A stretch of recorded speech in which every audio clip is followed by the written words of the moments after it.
my channel. This is Tita Lavinia of Titas of Pageantry, and for this episode, we will be talking about beautiful transformations. So please stick around, please subscribe to the channel, as well as hit that bell notification button for your weekly pageant fix.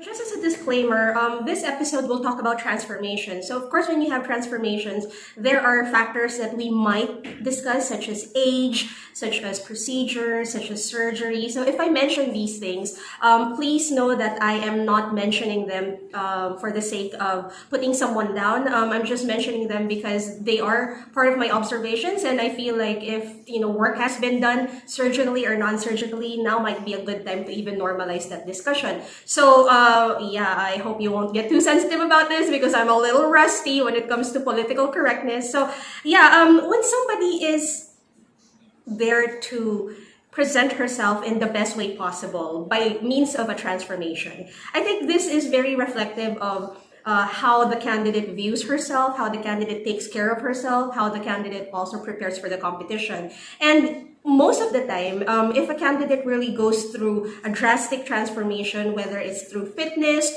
or maybe some sort of enhancements, and if they are most likely backed up by their organization, it means that the organization, as well as the candidate and maybe her team, they're working together to increase the country's chances of winning or maybe penetrating the semifinals at any competition, may it be Miss Universe or the other competition. So most of the time, the ones who are really strong on social media or the ones who are really strong in the competition, these are the ones who not only have materials, but these are the ones that you can really see transform before your eyes. So a lot of these ladies either go through a drastic training when it comes to, let's say, pasarela with their comm skills. But when you see them actually transform, when you see them make some changes with their physical appearance, it makes it more exciting because, as we all know, beauty pageantry is a very visual form of entertainment. Now that everything is well documented, it makes it more exciting because it gives us an idea where they are in their training and what they still need to work on. So number one is Brazil's Julia Gama. Now, Julia is no stranger to beauty pageantry. She has once competed at Miss World 2014, finishing top 11. So we are already familiar with Julia when she was appointed sometime last year. And when photos were released of her appointment, a lot of people lauded her because of her credentials, because of her communication skills, because of her pageant background, as well as her looks, which is really very workable. Now, looking at Julia from the time that she was appointed, you could already see the things that are up for improvement. Although she was slim and fit at that time, a lot of people thought that she could do a bit more when it came to slimming a little bit more, and a lot of people also commented that she could do with more styling to make her look fresher. But what Julia did was something really, really drastic. Over the course of the next few months, Julia started doing a lot of these physical transformations. I think the first one that you would really notice is a transformation when it came to her fitness. So if she started out a little bigger than usual, just in a matter of months, you are already seeing her looking lean, looking tall, looking super fit. So towards, a couple of more months, there were very visible changes with her face. Now, at first, this wasn't received positively by a lot of the pageant fans because a lot of the pageant fans felt that it was too drastic of a change that you couldn't really figure out who's who anymore. But looking at the photos now, maybe she had some enhancements done because it's pretty evident. I think the nose definitely changed a lot of her physical features. But if you look at her photos now, it seems that whatever enhancement she made has already subsided. If there were like swelling from before, it has already subsided, and now she looks fresher. She looks a lot younger because a lot of people also thought that she seemed her age, which means that she looks more mature than the average Miss Universe contestant. So whichever direction Julia is going for, I think that she is being backed up by her team as well as the organization. It just means that they are becoming more aggressive in their bid for a Miss Universe crown. Now, we should know that Brazil won 2 Miss Universe crowns, but they were both in the 1960s. So Brazil is probably under pressure from the pageant community to snag that crown because they have been consistently placing since 2011. Number 2 on this list is the beautiful Clara Varishkova of Czech Republic. Now, Clara is, of course, very familiar to us. She competed at Miss Earth and did really, really well. So we know that Clara is fresh-faced. She is young. Whenever you would look at her photos at around the time that she competed at Miss Earth, there seems to be a pattern with how she presents herself. So she doesn't usually wear a lot of makeup, even with her modeling gigs. She seemed to have that very specific look, which is, you know, fresh, straight hair, nothing really crazy. But at around the time that they announced her candidacy at Miss Universe, they released a couple of photos that completely changed the way we see her. So we started seeing a more mature Clara. We started seeing a more sophisticated Clara. This is a look that is very vixen-like. They definitely made some changes with her hair. So if you notice a little bit of a baby fat back in the day, well, you know, we are seeing more of Clara's bone structure, and it's beautiful. So I guess if they will continue with the styling direction for Clara, they won't have any difficulties because she already has the goods to begin with. But she does look a lot sultrier this time. She looks a little more in control, and she looks packaged to really fight at Miss Universe this time. Number 3 on this list is Adaline Castellino of India. Now, Adaline has a very interesting case when it comes to transformations. There really isn't a lot that you could do with the gorgeous Adaline. She already has the goods. I mean, she already has the pretty face. She has an amazing figure. And Adaline, when she won, actually reminded me a little bit of Vartika Singh, one of my favorite Miss India contestants at Miss Universe. So I can see a little bit of the, you know, similarity, maybe because both have like really slim, small faces and, you know, that mane of wild hair. But I feel that Adaline's transformation is interesting in this batch because while everyone else is trying to look really, really fierce, sophisticated, womanly, I think they're going a little bit of a different direction for Adaline because when she released a series of photos over the course of the past few weeks, we saw a little bit of change with the way that she's being styled. So she's no longer in those really heavy eyeliner types.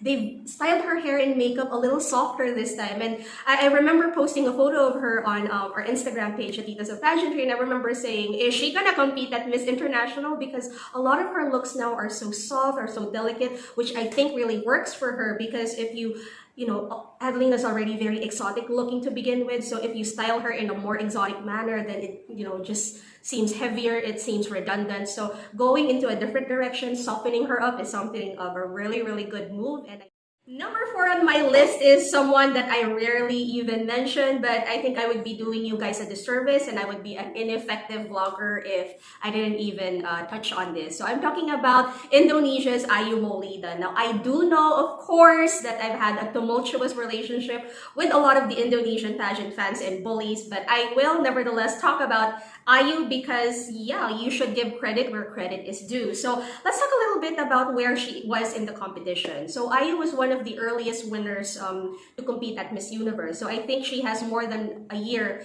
to really show her stuff. And what they've been doing in Indonesia is that they've been very consistent in releasing her photos. Sometimes too consistent that a lot of the people in pageantry, depends on who you're hanging out with, just seem to think that she's just made of that.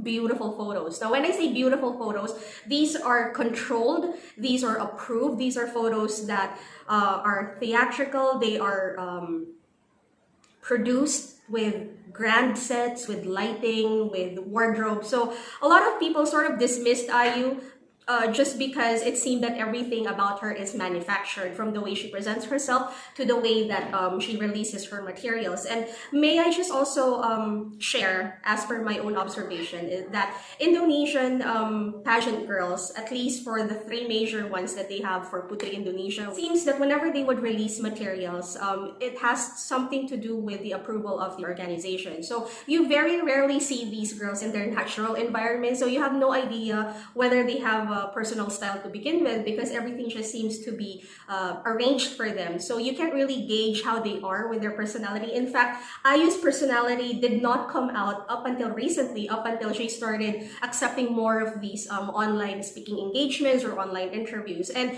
together with that, you also saw a shift in the way she looked. Now, I don't know if there were like changes in her face, but there definitely are like positive changes when it comes to making her features work well with each other. other. So if she started out really skinny and really long and lean when she was crowned, now she seemed more fit. Now she seemed like she has a stronger physique.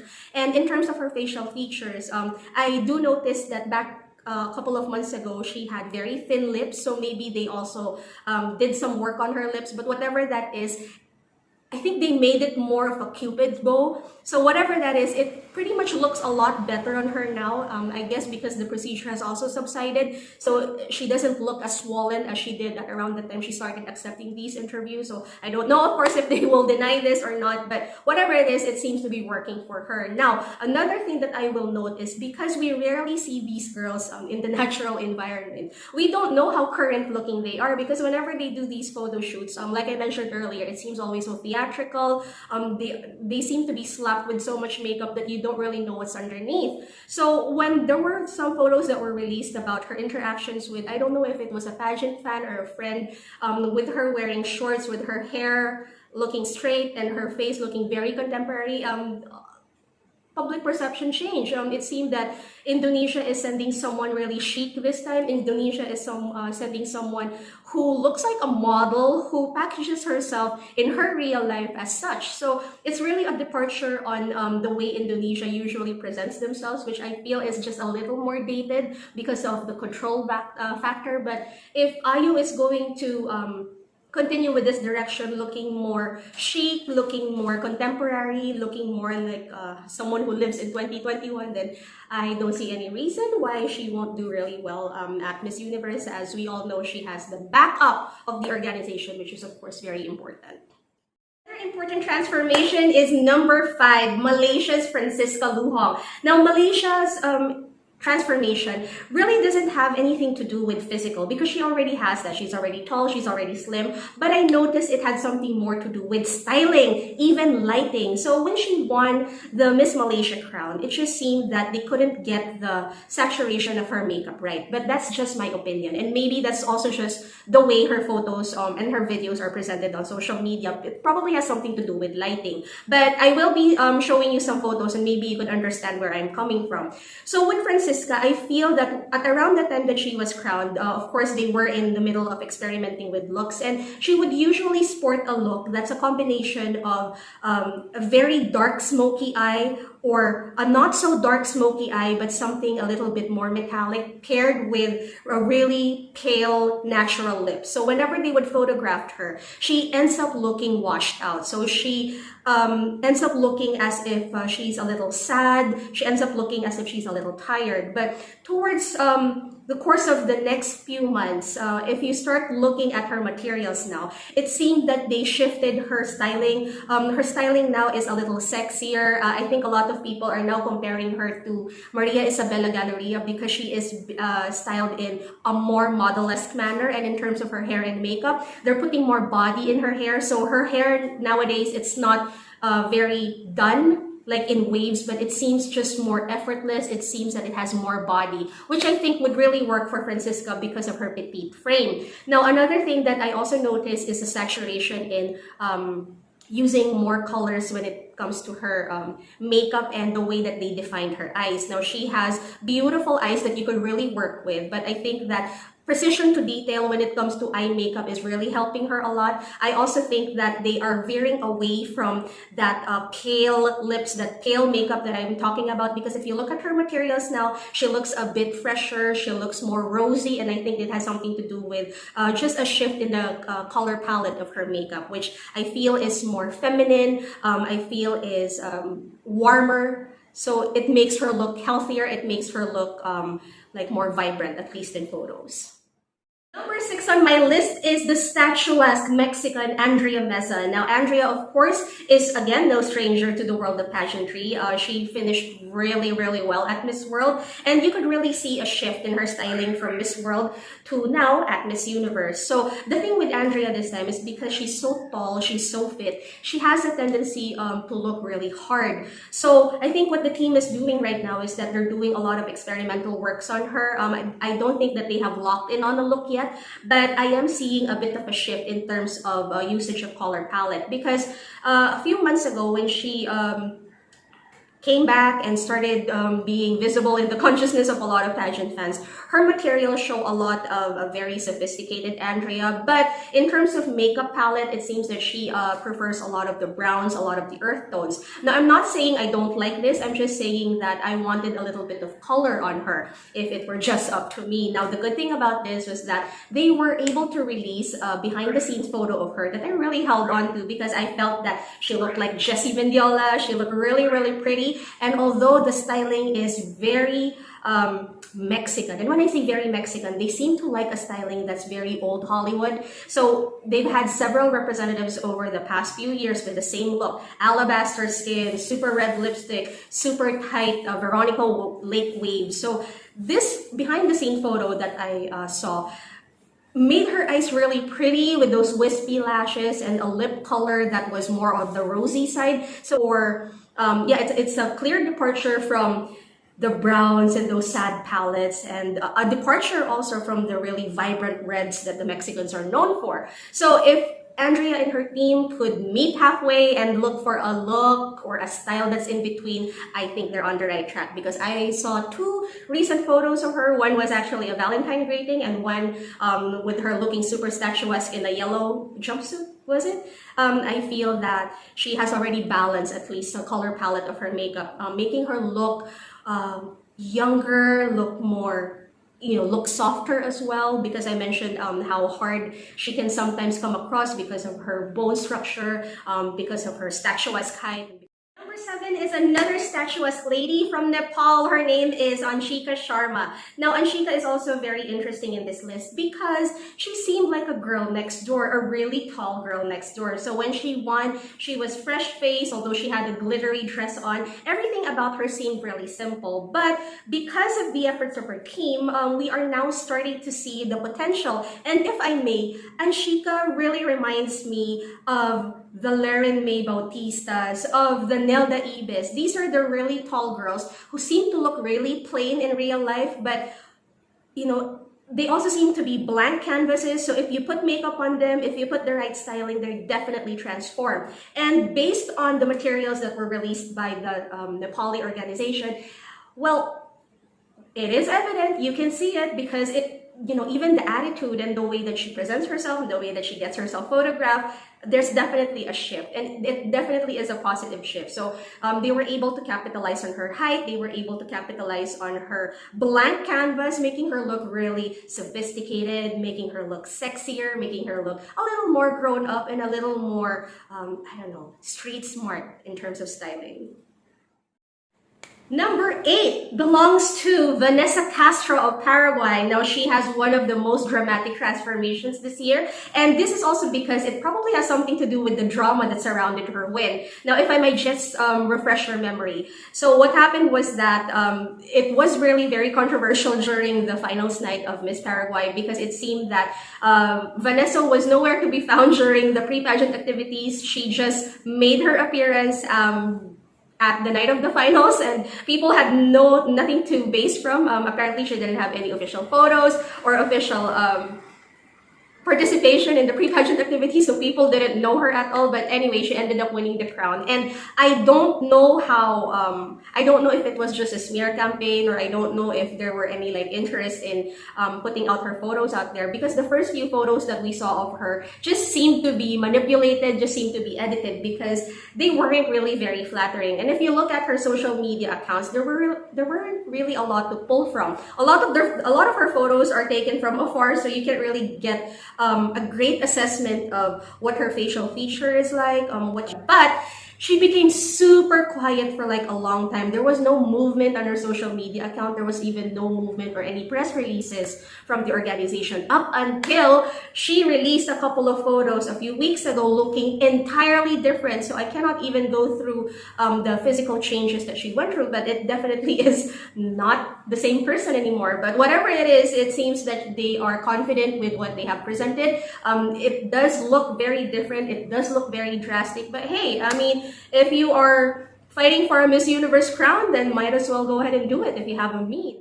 9 is, of course, everybody's favorite, the Philippines, Rabia Mateo. Now, a few episodes ago, I did warn you, or I did tell you guys that there are materials for Rabia, there are photo shoots that are scheduled, and of course, should we encounter some very obvious physical changes, to just be chill about it. Now, I don't know if this is something that we can discuss, but I will flash the photos for you, because even if we were very careful in announcing it, the photos gave it more power. I mean, the photos that were taken was not probably the best photos to publish, because it announced the very physical change in a manner that was just so surprising for a lot of the pageant fans. And I think that had something to do with the styling, because whatever enhancement that was, it was definitely highlighted by that styling, which I feel should have pull back a little bit, because if you look at the photos now and if you look at the enhancement that was done, it doesn't seem to have like a direct impact anyway. It just seemed to make her clothes fit better this time.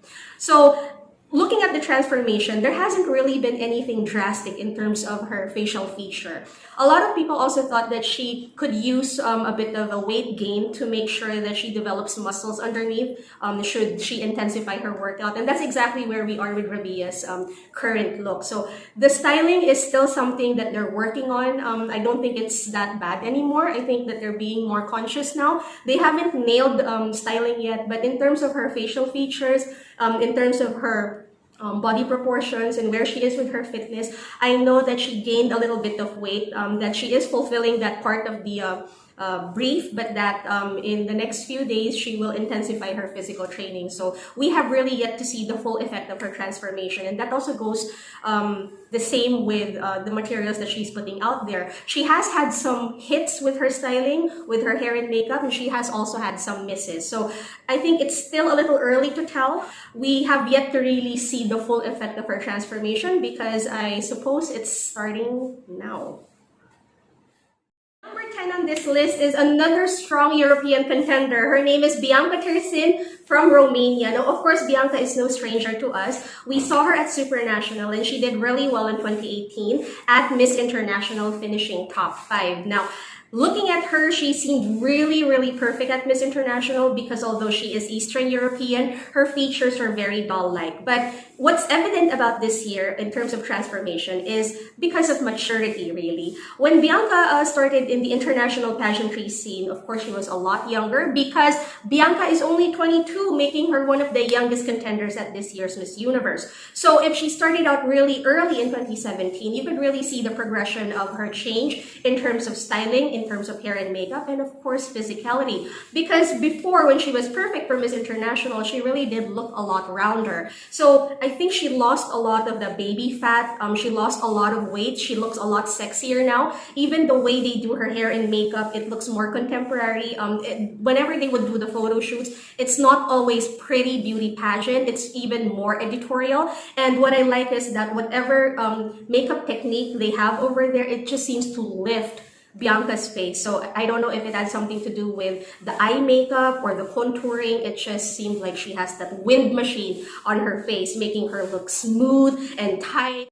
Number 11 goes to South Africa's Natasha Jupiter. Now, looking at the transformation, Natasha has one of the simplest transformations so far. It had something to do with the change in hair color. Now, we don't have any issues with Natasha's makeup, her wardrobe, her styling in general, the way she presents herself. We don't have any issues with that. But the change in hair color is drastic enough to make her look sultrier, to make her packaged more appropriately for Miss Universe. Because when she won the second runner-up position at Miss South Africa, she had a lighter hair color. In fact, a lot of people could not help but really compare her to Demi, because they had the same brown look going on. So going a bit darker, for me, seemed a little severe, but I understand how it definitely changed her persona. Because right now, I think with the hair color, it comes with a difference in attitude and a difference in confidence. She's more out there personally. And I think it has something to do with how sexy and how, I don't know, sultry, a darker hair would look. Last on my list is number 12. Of course, we have Venezuela's Maria Angel Velasmin. Now, we cannot have a list when it comes to transformations without Venezuela, because Venezuela is one of those countries who are really open, who are really vocal about physical enhancements and physical changes. So what's really good about Venezuela is that it is something that is out there. It's something that is normally talked about. You don't have to hide under a rock and deny everything because the evidence is just out there. Now, Maria Angel, when she won, she looked very Venezuela. She looked very put together in a way that's very beauty pageanty. But what's good about her physical transformation now is that it's entirely different from what we're used to when it comes to the Venezuelan representation. It seemed that they stripped her off and did a make-under instead of a makeover, and I think this is working wonders for her. So looking at her photos, she seemed so... Right now, she seemed like she's ready for those magazine editorials.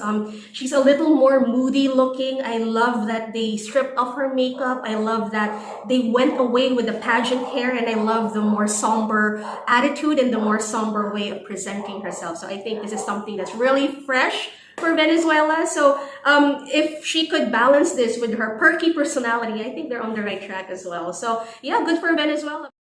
You have it, guys. You have 12 beautiful transformations, and I hope that I get to feature more in the next coming months leading to the Miss Universe finals, should they make the announcement. So thank you so much again for watching this episode.